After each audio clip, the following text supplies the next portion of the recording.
Amari Ngoone Aram Mbaay di ñaax joor di ñaax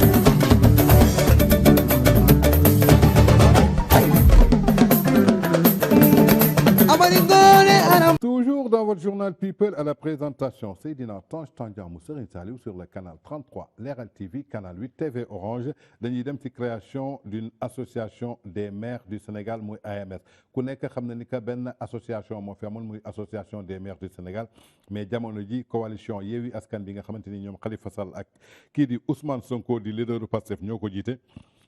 dañoo bëgg a tegaat beneen association des maires du Sénégal muy BIS ginnaaw nag bi ñu waxee loolu lii nag muy réponse ba nga xamante ni réponse bu sèche la leen forum du justifiable servir kii nga xamante ni mooy Ousmane Sonko ginnaaw bu mu ñëwee ci langue politique bi defu fi dara lu dul loo xamante ni divergence la lépp lu ñu teg moom mu indi leneen wala contradire ko pour dox ci maayanu askan bi kii di forum du justifiable tontu nañu kii di Ousmane Sonko ginnaaw bu mu bëggee ñu amalaat beneen association des maires du Sénégal BIS ginnaaw dimanche bi ñu génn muy fukki fan ci weeru avril ñii di leaderu coalition Yewwi Askan bi tenir nañu benn point de presse foofu ca mairie de Dakar muy rendez-vous bi nga xamoon occasion la pour ñu réagir ci plusieurs points yoo xamante ni jëm na ci wàllu actualité politique sénégalaise bi ci njëkk muy augmentation nombre de députés yi foofu ca assemblée nationale bi nga xamante ni dafa war a jógee ci 165 députés dem ci 172 députés maanaam téeméer ak juróom-benn fukk ak juróom yi mu doonoon dafa war a jógee dem ci téeméer ak juróom-ñaar fukki député ak ñaar muy ay points yoo xamante ni abordé nañ ko ak beneen bi nga xamante ni mooy ñu def création benn rassemblement des élus locaux BIS bi nga xamante ni dina ñëw quelque sorte concurrencé lii nga xamante ni moom lañ fi fekk muy association des maires du Sénégal muy annonce bi nga xamante ni ki ko def du kenn ku dul maire Ziguinchor di Ousmane Sonko di leaderu Pastef. Nous avions considéré qu'il était important de continuer cette logique de solidarité et de regroupement à travers une association que nous avons dénommée Réseau des élus locaux du Sénégal ñu tuddee ko RELS Réseau des élus locaux du Sénégal qui diffère de l'association classique qu'on connaît l'association des maires du Sénégal AMS moom daal kii di Ousmane Sonko AMS bu mu fi fekk muy association des maires du Sénégal dafa bëgg ñu tegaat beneen kuréel boo xamante ni réel lay tudd pour mën a nekk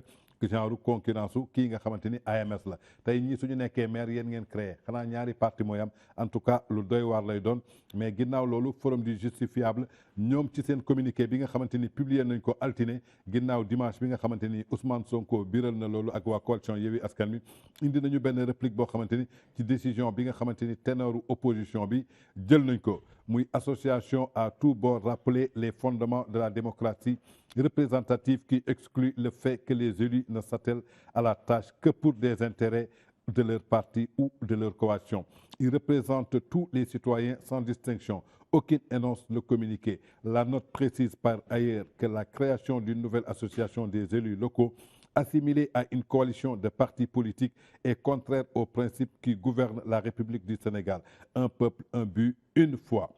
Pour le forum du justifiable, l'apparition à la connotation politique sur des questions relevant de la bonne marche des institutions et de la cohésion nationale doit être bannie. En tout cas bi Ousmane Sonko daal bëggee jóg pour ñu créer waat beneen affaire boo xamante ni mi ngi tudd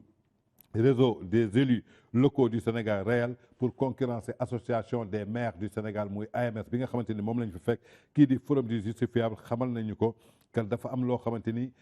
fondement démocratique musu ko nangu ci biir dëkk kon tey en tant que maire Ousmane Sonko su nekkee maire Ziguinchor war na xam lan la fondement yi ak texte réewam teg donc warul jóg rek ay propositions yoo xamante ni c'est contre la loi muy Sénégal bi nga xam dañ ko xam ci benn affaire muy un peuple un but une foi bu ñu fàtte ni ko aussi maire bu ñu mën a nekk nga bokk coalition Yewwi Askan bi nga bokk Benno Bokk Yaakaar nga bokk gëm sa bopp nañu jàpp ni que intérêt commun moom la ñuy am intérêt boobu maanaam mooy lan soo xasee ba nekk maire Ziguinchor jàppal ni que ki bokk gëm sa bopp te votelu la yow Ousmane Sonko yow yaay meeram te da nga ko war a servir ci lu mu bëgg ki bokk Benno Bokk Yaakaar te votelu la yow da nga ko war a servir ndaxte yow yaay meeram tey ki bokk tey wàllu Sénégal te votelu la yow tey yow yaay meeram amatul distinction foofu intérêt personnel dafa war a génn intérêt parti dafa war a génn intérêt coalition dafa war a génn benn intérêt moo fa war a génn muy intérêt commun boobu mooy lan man maay maire Ziguinchor tey képp ku yeewoo Ziguinchor foo mën a bokk ak xeet boo mën a nekk ak diine boo mën a nekk jàppal ni que man Ousmane Sonko sa àq ak sa yelleef dama ko war a assurer ba mu mat sëkk mais tey su ñu demee ba nga xamante ni man maay maire bi meewu Yewwi Askan Wi laa donc ku bokkul Yewwi Askan bi bokkoo ci je crois que loolu bokkul ci ay charte bokkul ci ay fondamentaux dafa mel ni tey président de la République Macky Sall mu ngi parti mi ngi tudd APR mais jàppal ni que képp ku yeewoo Sénégal nga bokk APR bokk Pastef bokk gëm sa bopp bokk wàllu Sénégal ngay catholique ngay musulman ngay animiste gëmoo dara ak tarixa boo mënte bokk président de la République Macky Sall ñëpp la war a yemale ndaxte jamono ji amatul intérêt APR ñoom parti boobu moo ko far mais jamono ji ñu ngi wax waxu Sénégal en tout cas lépp loo xamante ni mooy li nga xamante ni kii di Ousmane Sonko proposé na ko muy réel boobu ñu bëgg a teg waa forum du justifiable tontu nañ ko xam nañ ko loolu mënta nekk ñaari association des maires du Sénégal mënut a am ndaxte dafay doon association des maires opposants wala association des maires de Benno Bokk Yaakaar su boobaa est-ce que Sénégal daf fi nekkati pour intérêt nit ñi ou bien Sénégal daf fi nekk pour intérêt politique en tout cas muy réponse bi nga xamante ni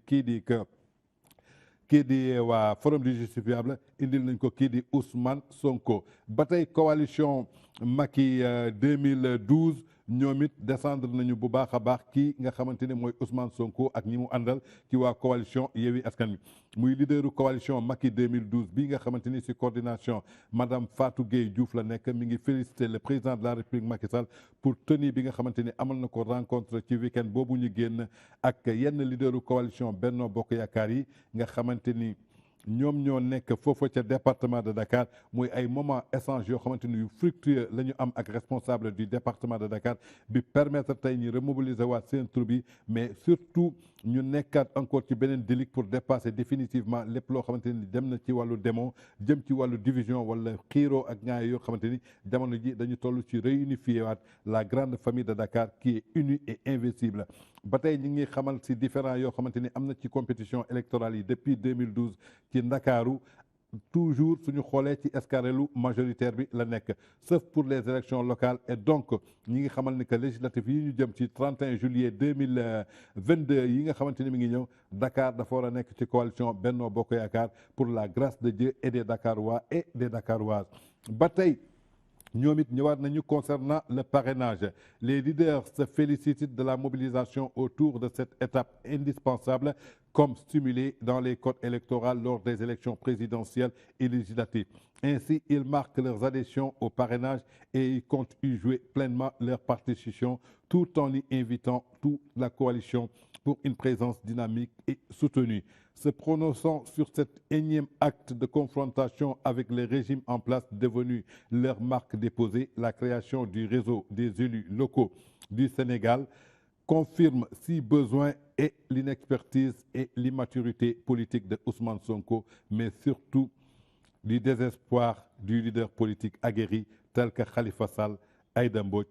a cautionné une telle démarche anti-républicaine ba tey ñooñu di waa coalition Macky 2012 ñi ngi xamal ni que lii nga xamante ni mooy création réseau élus locaux bi nga xamante ni tey ñi ngi ko bëgg a teg ci Sénégal day confirmer ni que immaturité bi nga xamante ni ñi ngi ko doon wax ci kii nga xamante ni moo jëm ci wàllu Ousmane Sonko ak inexpertise bi nga xamante ni am na ci Ousmane Sonko su ngeen fàttalikoo ci 4 avril bii passé ginnaaw bañ ko lalee tapis rouge foofu ca Ziguinchor moom mu génn di dox ca mboy ba am na benn waay bu génnoon di confirmer li nga xamante ni Baba Aïdara di journaliste d'investigation bi nekk États-Unis xamaloon na ko ne Ousmane Sonko xamul dara ci wàllu administration ginnaaw coow ak mbele rek waa coalition Macky 2012 dañu firndelaat loolu xam ni ko Ousmane Sonko nit ku immature la amul benn expertise ndaxte tey su taxawee ba mu ne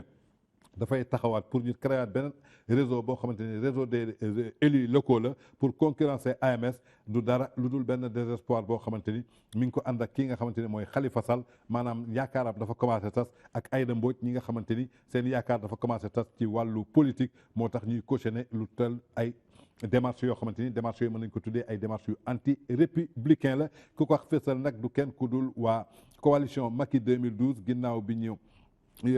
Ousmane Sonko defee proposition réseau des élus locaux du Sénégal pour concurrencer association des maires du Sénégal ñoom daal firndewaat nañu ko inexpertise bi nga xamante ni Ousmane Sonko amu ci dara immaturité bi nga xamante ni amu ci dara ba tey au plus profond ñoom it ñu ngi xamal en effet montrer à la face des Sénégalais et du monde qu'ils se considèrent comme uniquement les élus des citoyens de l'opposition et de leur commune est une aberration sans commune mesure. Par conséquent, la coalition Macky 2012 demande à l'État de prendre la pleine mesure de cet acte, mais surtout invite les partenaires du Sénégal épris de la démocratie à prendre leurs responsabilités afin les leaders de la coalition Macky 2012 renouvellent leur fidélité, leur constance et leur loyauté à l'égard de leur président ainsi que leur ancrage dans la coalition Benno Bokk Yaakaar. En tout cas muy ay kàddu yoo xamante ni daal kii di coalition Macky 2012 yëkkati nañ ko descendraat kii nga xamante ni moom la gars yi tuddee Ousou Bébé Ousou borom massage Ousmane Kor Adji Sarr nee nañu daal inexpertise ak immaturité weesuwul tey nga ne da ngay créé waat beneen réseau des élus locaux du Sénégal pour wan ni que askan bi que lii c'est antidémocratique yaa ngi xamal ni que réseau bi uniquement réseau la pour maire yoo xamante ne maire opposition bi la maire boo xamante ne uniquement seen parti la ana askan bi nga jiite ana ñay yeewoo ci sa biir dëkk en tout cas dafa jot ñu bàyyi ci xel. Amari Ngoone Aram Mbaay di ñaax joor di ñaax